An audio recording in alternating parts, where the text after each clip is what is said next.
अस्सलामु अलैकुम वरहमतुल्लाहि वबरकातुहू। अल्हम्दुलिल्लाह नहमदुहु व नस्तईनुहु व नस्तगफिरुहु व नऊज़ु बिल्लाहि मिन शुरूरि अनफुसिना व मिन सय्यिआति अअमालिना। मन यहदिल्लाहु फला मुदिल्ल लहु व मन युद्लिल फला हादिय लहु व नशहदु अन ला इलाहा इल्लल्लाहु वहदहु ला शरीका लहु व नशहदु अन्न सय्यदना व हबीबना व मौलाना मुहम्मदन अब्दुहु व रसूलुहु अल्लज़ी अरसलहु बिल हक़्क़ि बशीरन व नज़ीरा व दाइयन इलल्लाहि बिइज़निहि व सिराजन मुनीरा। फ़क़द क़ाल अल्लाहु तआला फ़ी कलामिहिल मजीद व फ़ुरक़ानिहिल हमीद। अऊज़ु बिल्लाहि मिनश शैतानिर रजीम। बिस्मिल्लाहिर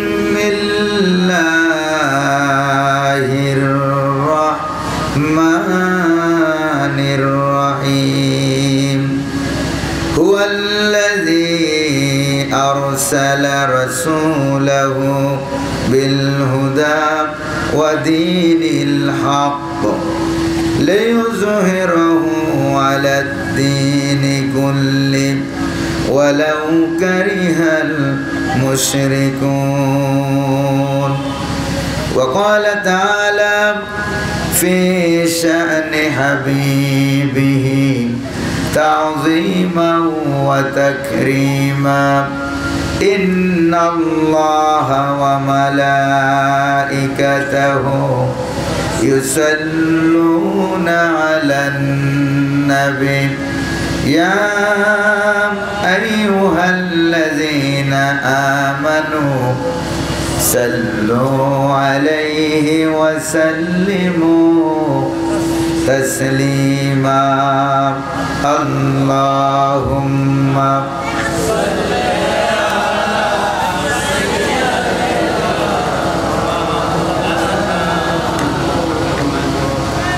व अला आलि सय्यिदिना।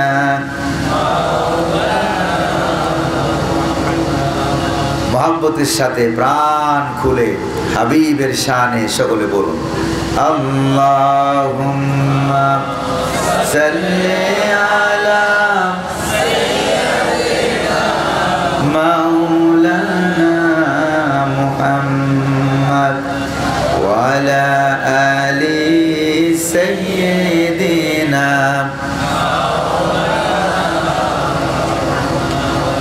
बलगल उला बिकमालिही कशफत दुजा बिजमालिही।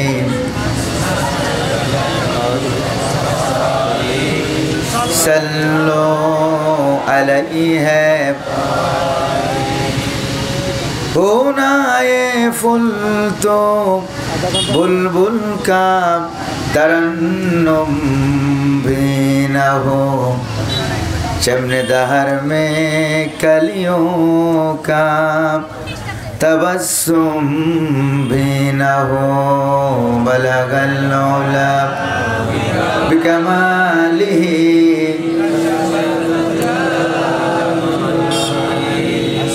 सुनत जमीओ खिसालिही।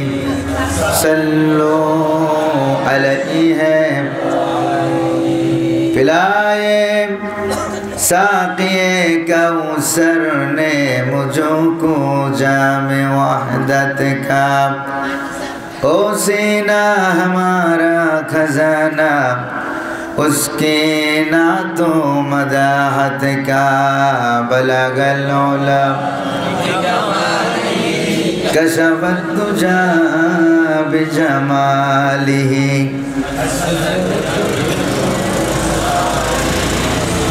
सल्लो अलैहि है जमाल हुस्न यूसुफ पर फ़क़द आशिक़ ज़ुलैखा थी खुदा खुद जिस पे आशिक़ हो वो है सूरत मोहम्मद की बलगल औला कशफ़त दुजा बिजमालिही हसनती जमीओ खिसालिही।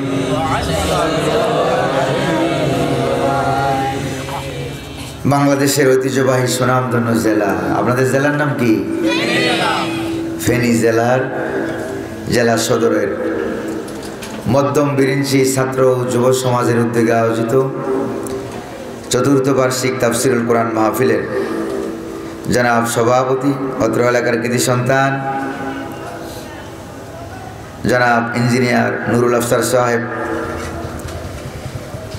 আজকের মাহফিলের সম্মানিত বিশেষ মেহমান, বাদ মাগরিব যিনি আলোচনা পেশ করেছেন বন্ধুবর আলেম দ্বীন মুফাসসির কোরআন হযরত মাওলানা মুফতি মামুন হোসেন হাবিব সাহেব,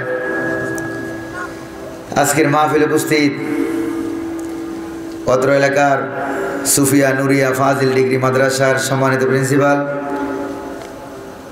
মানুষ গড়ার কারিগর উস্তাদুল আসাতিজা মাওলানা শাহ মোহাম্মদ ইয়াসিন সাহেব,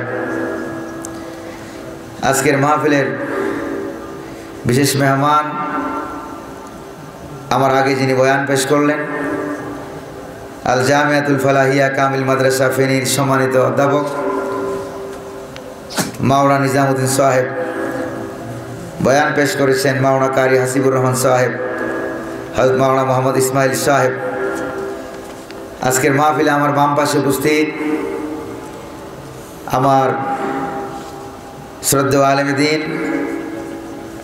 যিনি আমার সফর সঙ্গী হিসেবে এসেছেন, কুমিল্লা দেবিদ্বার উপজেলার রাজামেহার ফাজিল ডিগ্রি মাদ্রাসার সম্মানিত অধ্যক্ষ হাজার হাজার আলেমের উস্তাদ মাওলানা মুফতি আবু ইউসুফ সাহেব, আজকের মাহফিল ইন্তেজামিয়া কমিটির পক্ষে অত্র এলাকার কৃতি সন্তান ডাক্তার মুজাফর আহমেদ সিদ্দিকী সৈকত সাহেব সহ আজকের মাহফিলের আয়োজকবৃন্দ, কমিটি, যুব সমাজ, যুবক ভাইরা, ছাত্র ভাইরা, পর্দার আড়ালের মা এবং বোনেরা, আমার সামনে উপস্থিত কোরআন প্রেমিক ইসলাম প্রিয় ভাইরা, সকলের প্রতি আমার আন্তরিক সালাম। আসসালামু আলাইকুম ওয়া রাহমাতুল্লাহি ওয়া বারাকাতুহু। সালামের জবাবে মনে হয় আপনারা অসুস্থ, সারাদিন মনে খাবার দাবার পান নাই, কোথাও শক্তি আছে নাকি নাই, এটা টেস্ট করার জন্য আমি আবারও সালাম দিচ্ছি। আসসালামু আলাইকুম ওয়া রাহমাতুল্লাহ। আজকের মাহফিলে আসার তৌফিক দিলেন কে? বসার তৌফিক দিলেন কে? পরিবেশকে সুন্দর করলেন কে? সে আল্লাহ পাকের দরবারে শুকরিয়া আদায় দরকার আছে নাকি নাই? যে আল্লাহ পাক না শীত না গরম না শীতোষ্ণ এয়ার কন্ডিশন, বলেন ঠিক না, এমন একটি পরিবেশে আমাদেরকে এই বছর তো মাহফিলের জন্য অনুমতি লাগে নাই, সেটা বলে লাগছে নাকি? বিনা অনুমতিতে যিনি আমাদেরকে মাহফিলে আঞ্জাম করার তৌফিক দিলেন সে আল্লাহ পাকের দরবারে যারা অনুমতি দিতে বাধ্য করত তাদেরকে যিনি পালাতে বাধ্য করলেন সে আল্লাহ পাকের দরবারে আমরা কায়মানো বাক্যে অন্তরের অন্তঃস্থল থেকে আকাশ বাতাসকে মুখরিত করে হৃদয়ের সবটুকু আবেগ ভালোবাসা উজাড় করে তারই দেওয়া জবান দিয়ে তারই শিখানো ভাষায় শুকরিয়া জ্ঞাপন করছি, সকলে পড়ছি আলহামদুলিল্লাহ। রব্বানা লাকাল হামদ হামদান কাসীরান তাইয়িবান মুবারাকান ফি। শুকরিয়া আদায় করলাম কার? প্রশংসা করলাম কার? দুরূদ শরীফ পড়লাম কার? এটাও আল্লাহর। দুরূদ শরীফ কি আল্লাহর না মুহাম্মদুর রাসূলুল্লাহ সাল্লাল্লাহু আলাইহি ওয়াসাল্লামের দরবারে আল্লাহ যেন দয়া করে মেহেরবানি করে আমাদের দুরুদ সালামকে পৌঁছে দিন। আমরা বলি আমিন, আরো জোরে বলি না আমিন। আজকের মাহফিলে আসতে পেরে আপনারা খুশি না বেজার? কম না বেশি? অনেক বেশি খুশি হয়েছেন। খুশি করার মালিক আল্লাহ, আশাবার মালিক কাদাবার মালিক আল্লাহ পাক। আল্লাহ পাকের শুকরিয়া আদায় করার পাশাপাশি আজকের মাহফিলে যুব সমাজের, ছাত্র সমাজের শুকরিয়া আদায় করি এজন্য যে তারা আজকের মাহফিলে নিতান্ত সাহসিকতার পরিচয় দিয়ে মাহফিলের নাম দিয়েছেন তাফসীরুল কোরআন মাহফিল।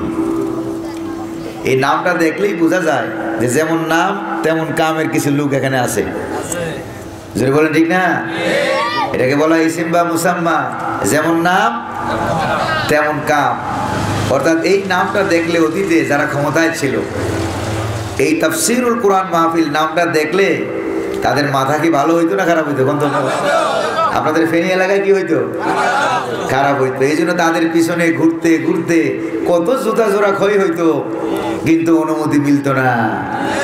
যেটা বলেন ঠিক না? আজকের মাহফিলে কি তারা আছে নাকি নাই? আছে না পালাইছে? পালিয়ে গিয়েছে। অর্থাৎ কোরআনের সাথে যারা বেয়াদবি করেন, আলেম উলামাদেরকে যারা মারে, ফাঁসির কাস্টে ঝোলায়, জেলখানায় আটকায় রাখে, আজ হোক কাল হোক ফেরাউন নমরুদের মতো পালাইতে বাধ্য। যেটা বলেন ঠিক না ভাই?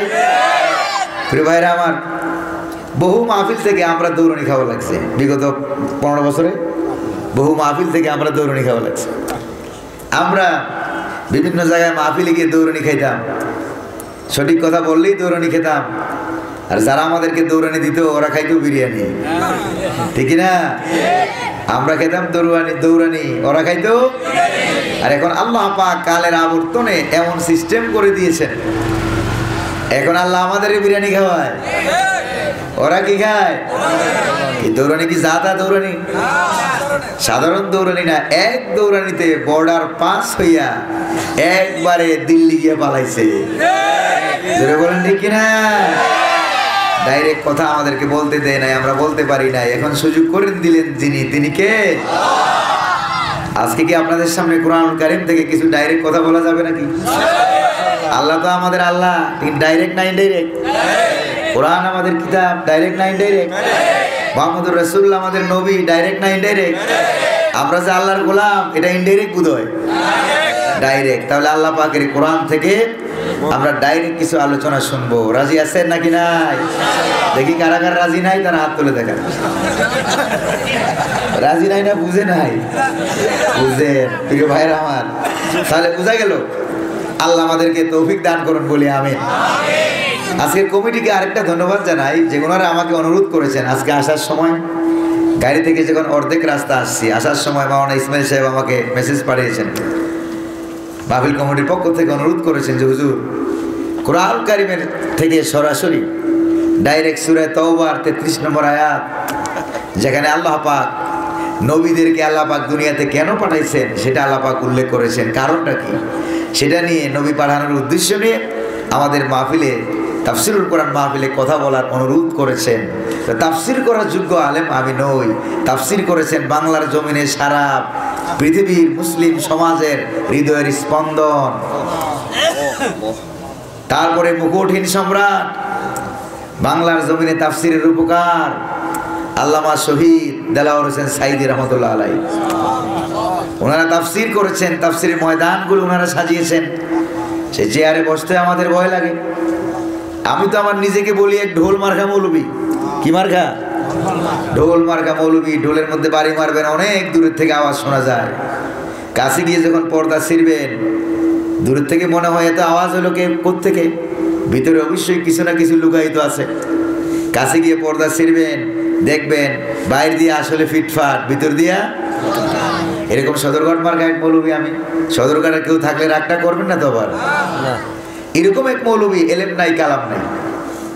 আপনারা যদি দোয়া করেন, আল্লাহ যদি সুস্থ রাখেন, তৌফিক দান করেন, তাহলে কোরআনুল কারীম থেকে কিছু কথা বলার চেষ্টা করবো। ওয়া মা তাওফীকি ইল্লা বিল্লাহ। দোয়া করবেন তো আপনারা? তাহলে আজকে আমরা ডাইরেক্ট কথা বলবো কোরআন থেকে। রাজি আছেন তো ইনশাআল্লাহ? আজকে তো বাধা দেওয়ার কোনো সম্ভাবনা নাই, আছে? যেরকম না আছে? সম্ভাবনা নাই, কারণ এখন তো আর ওরা নাই। যেটা বলেন ঠিক না? আল্লাহ পাক আমাদেরকে উন্মুক্ত করে দিয়েছেন কোরআনের জন্য, জমিন আল্লাহ পাক উন্মুক্ত করে দিয়েছেন। সুবহানাল্লাহ। আর যারা আমাদেরকে বাধা দিত, এরা বাধার ঠেলায়, ভয়ের ঠেলায় এমন জোরে দৌড়াইতেছে, দৌড়াতে দৌড়াতে বিপদ আপদ মুসিবতে পড়লে যে আমরা একটা দোয়া করি, দোয়া ইউনুস। যেরকম ঠিক না? এদের কপালে দোয়া ইউনুসটাও নাই, কপালে তুই খারাপ। যেরকম ঠিক না? দোয়া ইউনুসটাও নাই। কারণ কি? এরা পালিয়ে যাওয়ার পর আল্লাহ পাক যেই লোকটারে বসাইছে ওই লোকটার নাম ইউনুস। যেরকম ঠিক কিনা? কারণ এখন দোয়া ইউনুস পড়তে গেলে ইউনুস নাম মুখ দিয়ে আনা লাগে, এই জন্য কলিজা ফাইটে যায়। যেরকম ঠিক কিনা? প্রিয় ভাইরা আমার, আল্লাহ পাক কোরআনে কারিমে সূরা তাওবার ভিতরে বলেছেন, হুয়াল্লাযী আরসালা রাসূলাহু বিল হুদা ওয়া দীনিল হক। আল্লাহ হচ্ছেন তিনি যিনি তার রাসূলকে এই পৃথিবীতে পাঠিয়েছেন, সত্যের বিধান দিয়ে পাঠিয়েছেন, যথাযথভাবে পাঠিয়েছেন। কারণ কি? লিইয়ুযহিরাহু আলাদ দীনি কুল্লি, যাতে করে মানব রচিত সকল ধর্ম, তন্ত্র, মন্ত্র, মতবাদের উপরে ইসলামকে বিজয়ী করে দিবে, কায়েম করে দিবে। ওয়ালাউ কারিহাল মুশরিকুন, কাফেরদের কলিজার ভিতরে যত জ্বালা যন্ত্রণা হোক না কেন, এরা যতই খারাপ মনে করুক না কেন, আল্লাহ পাক বলেছেন আমি দ্বীন ইসলামকে পূর্ণতা দান করব। সুবহানাল্লাহ বলবেন না? আরো জোরে করুন না সুবহানাল্লাহ। প্রিয় ভাইরা আমার, দ্বীন ইসলামকে আল্লাহ পাক পূর্ণতা দান করবেন। ইসলামের জন্যই তো আল্লাহ পাক যুগে যুগে 1 লক্ষ 2 লক্ষ 24,000 পয়গাম্বর পাঠাইছে। কে? আল্লাহ। যেরকম না, কে পাঠাইছে? মানবতার কাছে আল্লাহ পাক পাঠাইয়া দিলেন। কারণ কি? ইসলামের দাওয়াত দেবে, ইসলামকে পূর্ণতা এনে দেবে। রান্নাঘর থেকে শুরু করে পার্লামেন্ট পর্যন্ত, জন্ম থেকে শুরু করে মৃত্যু পর্যন্ত গোটা জীবনে হুকুম চালু করে দিবে কার? আল্লাহ। জোরে বলেন না কার?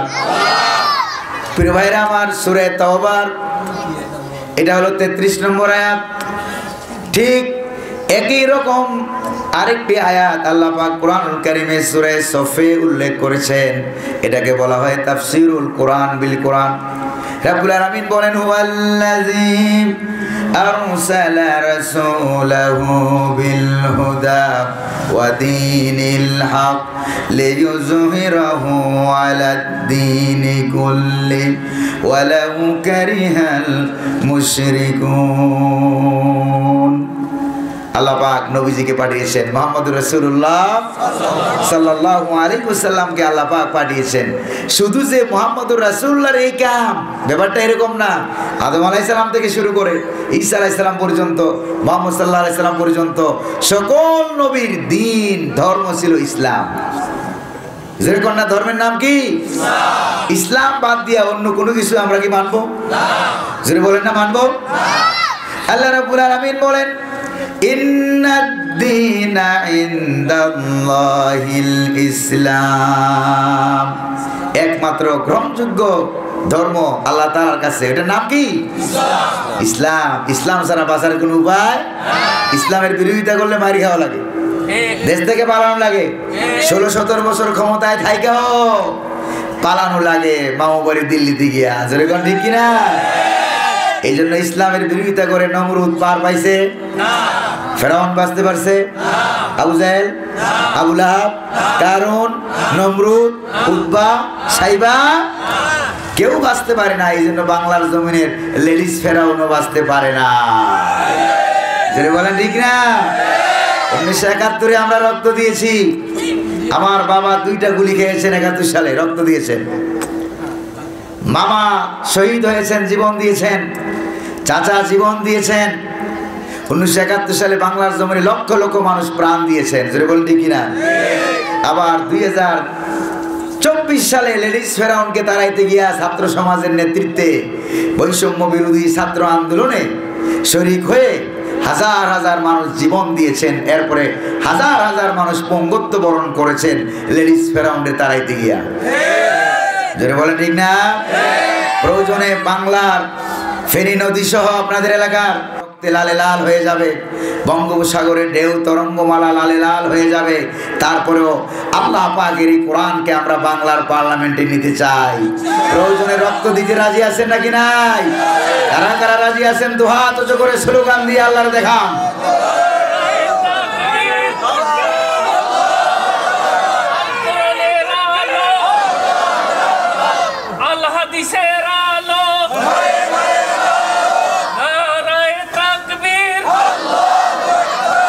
প্রিয় ভাইরা আমার, এই যে কামটা, এই কামটা দিয়ে আল্লাহ পাক শুধু মুহাম্মদুর রাসূলুল্লাহ পাঠাইছেন, ব্যাপারটা এরকম নয়।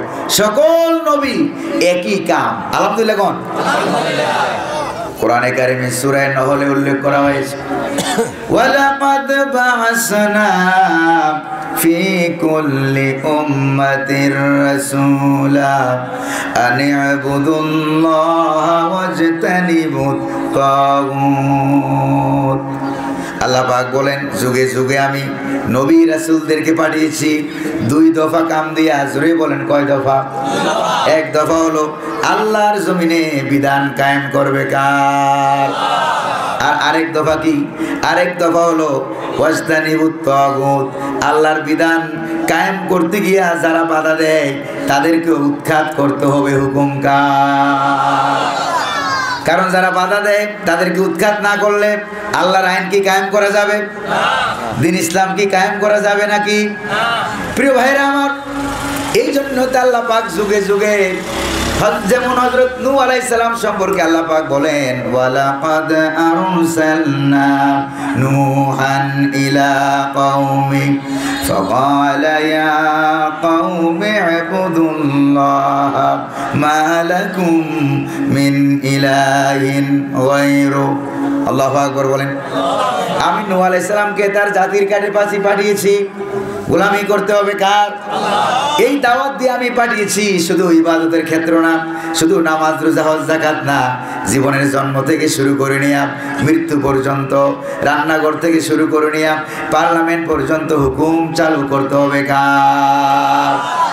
এই জন্য যত নবী আল্লাহ পাক পাঠিয়েছেন, ঈসা আলাইহিস সালাম সম্পর্কে একই কথা বলা হয়েছে, মুসা আলাইহিস সালাম সম্পর্কে একই কথা বলা হয়েছে, এরপরে সকল পয়গাম্বর সম্পর্কে, ইব্রাহিম আলাইহিস সালাম সম্পর্কে একই কথা বলার পর এরপরে রব্বুল আলামিন বলছেন, আমি অবশ্যই এই পৃথিবীতে নবী রাসূল, যত নবী রাসূল আমি পাঠিয়েছি, ওয়ালাকাদ আরসালনা মিন ক্বাবলিকা মির রাসূল, আপনার আগে যত নবী রাসূল আমি পাঠিয়েছি সকলকে আমি বলেছি, সবার কাছে আমি ওহী করেছি এই মর্মে যে সকলেই কালেমার দাওয়াত দেবে, লা ইলাহা ইল্লাল্লাহ, লা ইলাহা ইল্লাল্লাহ। প্রিয় ভাইরা আমার, 1,02,24,000 নবী পয়গাম্বর, এদের ভিতরে কোন নবীর, এমন কোন নবীর নাম কি আপনারা জানেন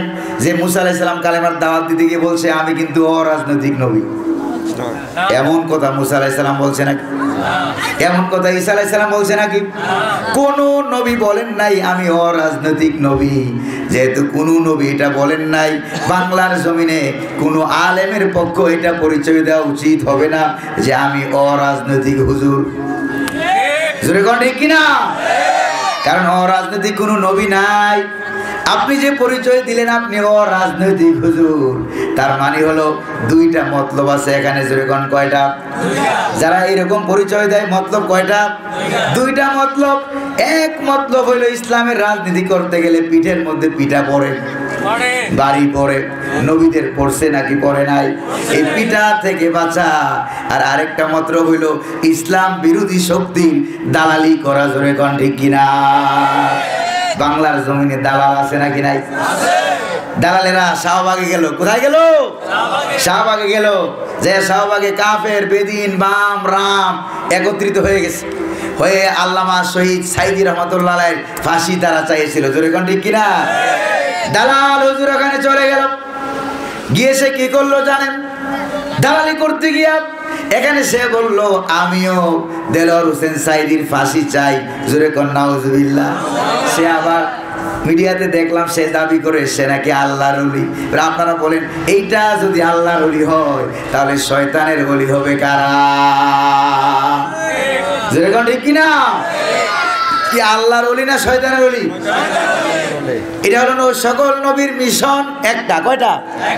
আল্লাহর জমিনে আল্লাহর বিধান কায়েম করো, এটা নবীদের মিশন।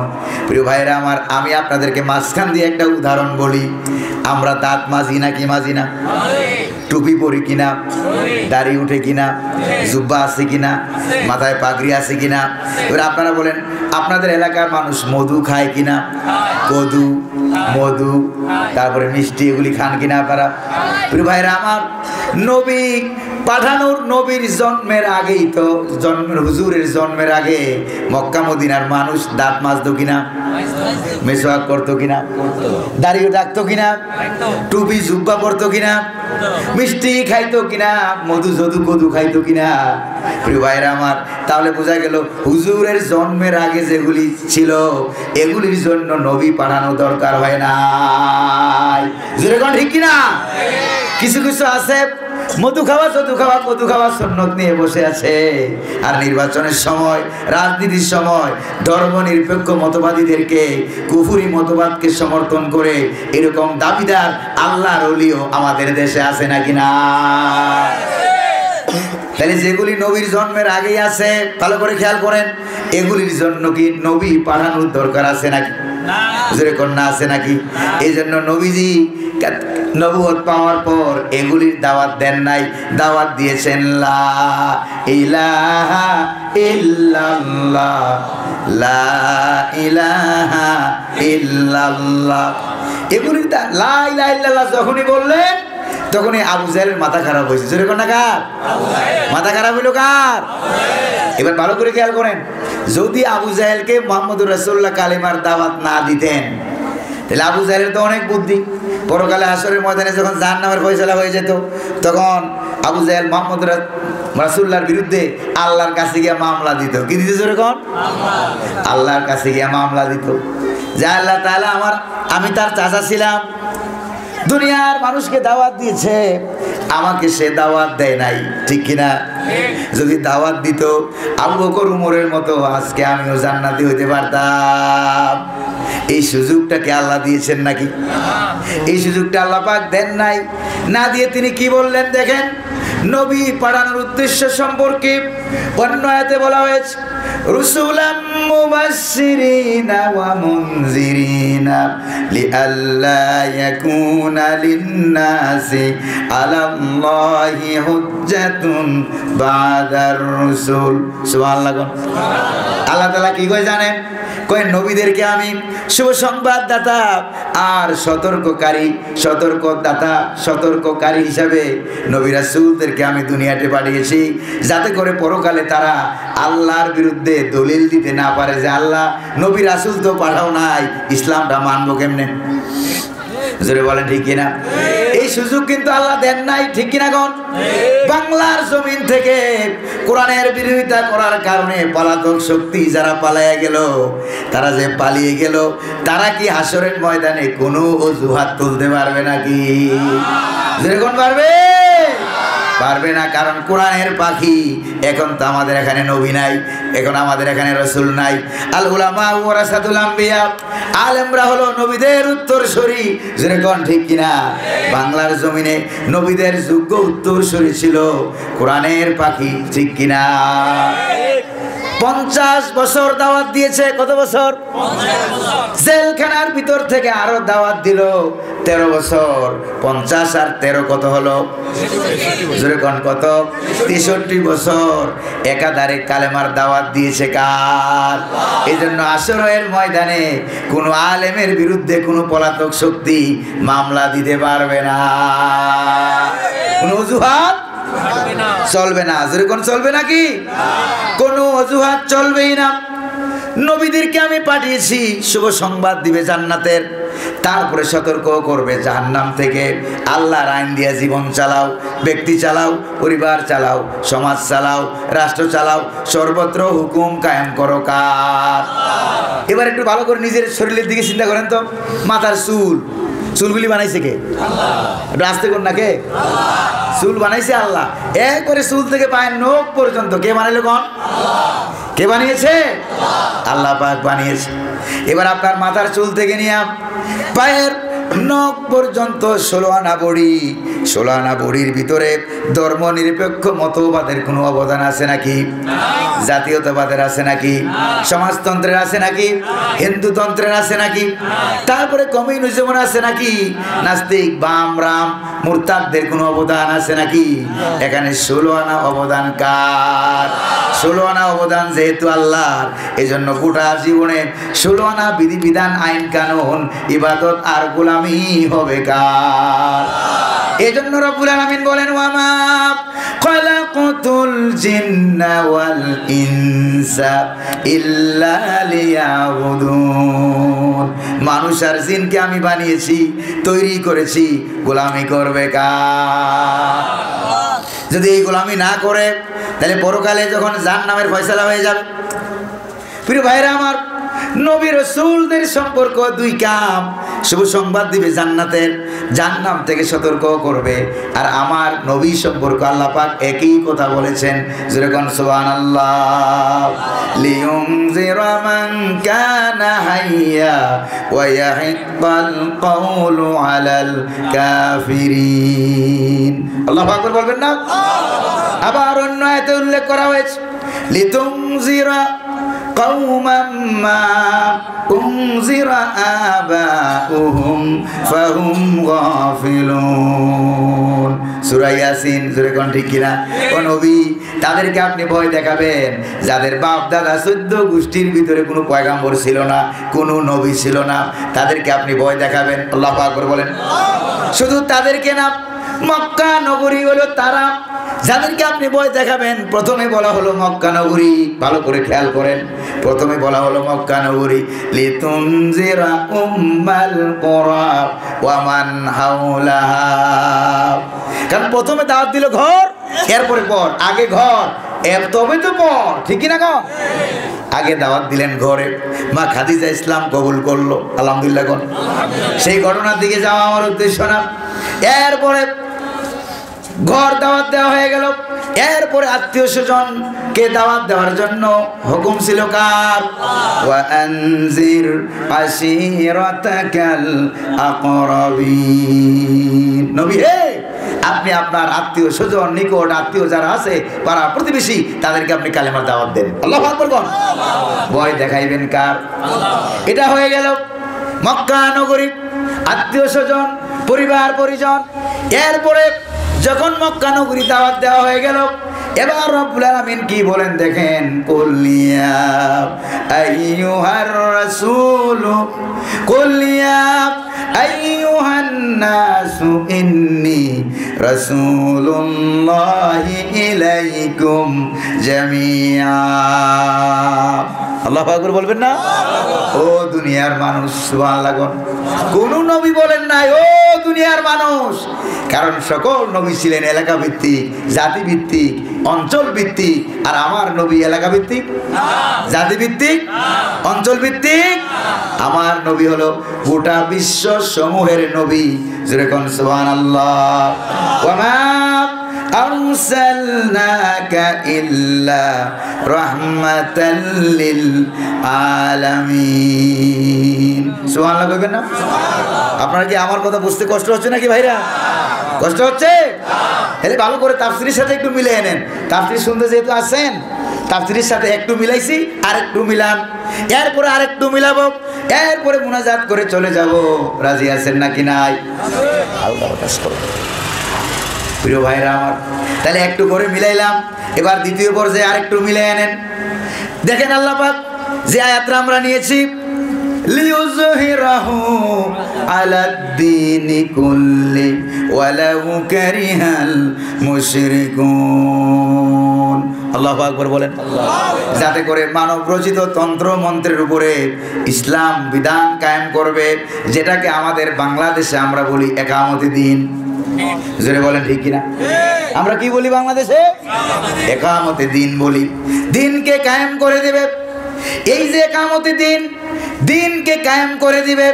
প্রিয় ভাইরা আমার, কোরআনুল কারীমে আল্লাহ পাক কয়েক জায়গায় বলেছেন, তোমরা, তোমাদের জন্য হুজুর হলো তোমাদের আদর্শ। এই আদর্শটা মিষ্টি খাওয়ার ক্ষেত্রে নাজিল হয় নাই, ভালো করে খেয়াল করেন।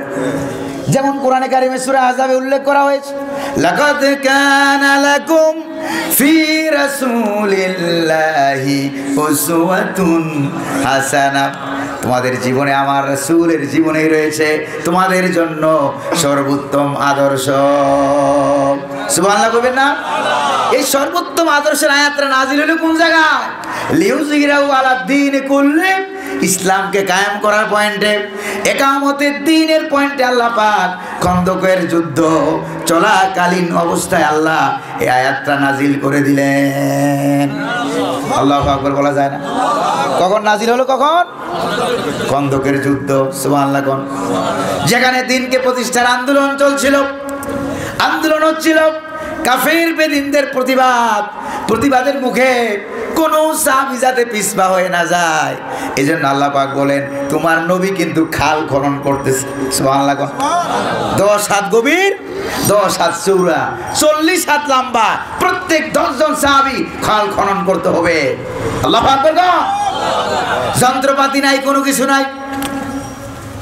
তারপরে বাংলাদেশের মতো এরকম নরম নরম মাটি না, এটা হলো অনেক শক্ত মাটি, পাথর মাঝে মাঝে পড়ে, বিরাট বড় বড় পাথরের খণ্ড। মুহাম্মদুর রাসূলুল্লাহ খনন করে, সাহাবায়ে কেরামও খনন করে, আর মুহাম্মদুর রাসূলুল্লাহ সাহাবায়ে কেরামদের কষ্টকে লাঘব করার জন্য মাঝে মাঝে নিজেও ইসলামী গান গায়। আছে কিনা বুখারীতে?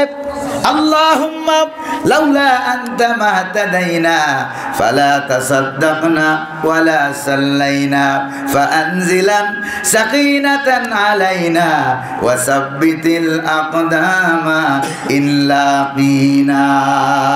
আল্লাহু আকবার বলেন। আল্লাহ তাআলা তিনি আরো গান গাইতে লাগলেন, আল্লাহুম্মা লা আইসা ইল্লা আইসাল আখিরা ফাগফির লিল আনসারা ওয়াল মুহাজিরা। আল্লাহু আকবার বলেন। আল্লাহ দুনিয়ার জীবন তো আসল জীবন নয়, আসল জীবন হলো পরকালের জীবন। আনসারদেরকে ক্ষমা করো, মুহাজিরদেরকে ক্ষমা করো। আল্লাহ তাআলা জিহাদের ময়দানে আমরা যখন যুদ্ধ শুরু করব, তখন আমাদের কদমকে তুমি মজবুত রাখিও, কাফেরদের সাথে মোকাবেলা করার তৌফিক দিয়ে দিও। ওই জিহাদের চূড়ান্ত পয়েন্টে এই আয়াতটা নাজিল হয়, লাকাদ কানা লাকুম ফি রাসূলিল্লাহি উসওয়াতুন হাসানা। এটা গেল 1 নাম্বার। ভালো করে খেয়াল করেন, নবীর আদর্শের কথা বলতে গিয়া যত জায়গায় আল্লাহ পাক নবীর অনুসরণের কথা বলেছেন, এর অধিকাংশ আয়াত আল্লাহ পাক নাজিল করেছেন ইকামতে দ্বীনের পয়েন্টে। আল্লাহ পাক বলেন। বুঝতে কষ্ট হয় নাকি আপনাদের? যেমন সূরা হাশরে বলা হলো, ওয়ামা আতাকুমুর রাসূলু ফাখুযুহু ওয়ামা নাহাকুম আনহু ফান্তাহু। আল্লাহ পাক বলেন না? এই আয়াতটা নাজিল হলো কখন? বনু নজির গোত্রের সাথে, ইহুদিদের সাথে মুহাম্মদুর রাসূলুল্লাহ আর সাহাবায়ে কেরামের যুদ্ধ চলছিল। যখন বনু নজির গোত্র তাদের এলাকা ছেড়ে পালিয়ে যাচ্ছে, সাহাবায়ে কেরামদের অবরোধের কারণে তারা টিকতে পারছে না। আল্লাহু আকবার বলেন।